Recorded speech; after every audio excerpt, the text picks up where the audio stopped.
This king possessed the strongest combat power in the world, facing a dragon powerful enough to destroy the world. He shattered it into pieces with just a single punch. But even so, the man was still not satisfied. He had already reached the limit of his strength. If he wanted to become even stronger, he needed to obtain the fourth crest, the one best suited for combat. However, crests are something you're born with and cannot be changed. So, in order to grow stronger, he used reincarnation magic to send himself into the future, starting over as a boy named James. At last, he obtained the crest he had always wanted. Now, on his way to the royal capital to study, he suddenly sensed killing intent. He told the driver that a disaster-level monster was approaching. The driver brushed it off, thinking he was joking, but before he could even finish speaking, a massive creature appeared. Before the driver could react, James had already made his move. With a single slash, the monster collapsed. The driver was stunned. Just what kind of monster had he picked up? Afterward, James arrived at the royal capital. His father had sent him there to further his studies at the academy. While passing by a weapon shop, his curiosity led him inside. He found that while the weapons were of decent quality, their enchantments were terrible. Overhearing a conversation nearby, he realized the shop owner didn't actually know how to enchant weapons. A girl in the shop was anxious. She needed an enchanted sword. For James, this was effortless. He stepped forward and offered to enchant the sword himself. The shop owner thought he was just trying to show off in front of a pretty girl, but the girl, desperate, decided to take the gamble. She explained she was ordering the weapon for a friend, but before she could finish, a blonde beauty walked in. James was instantly captivated. She seemed to feel the same at first sight. The girl, Luna, immediately declared that she had neither a boyfriend nor a fiancé. That left both of them speechless. The shop owner then brought out a sword, hoping to see James embarrass himself, but right in front of everyone,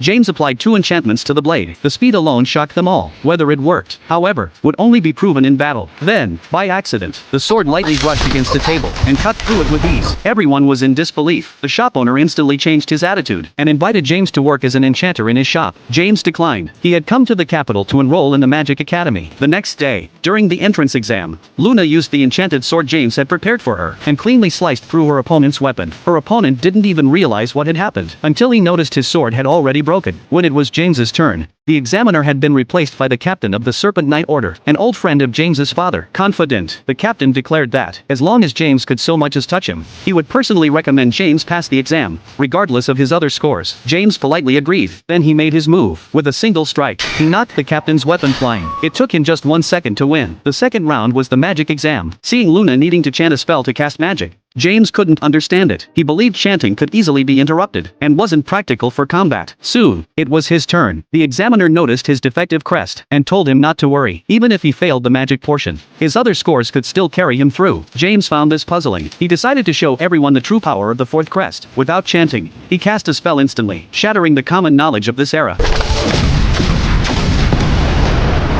As the magic exploded, a crater 1 meter wide appeared before everyone. The next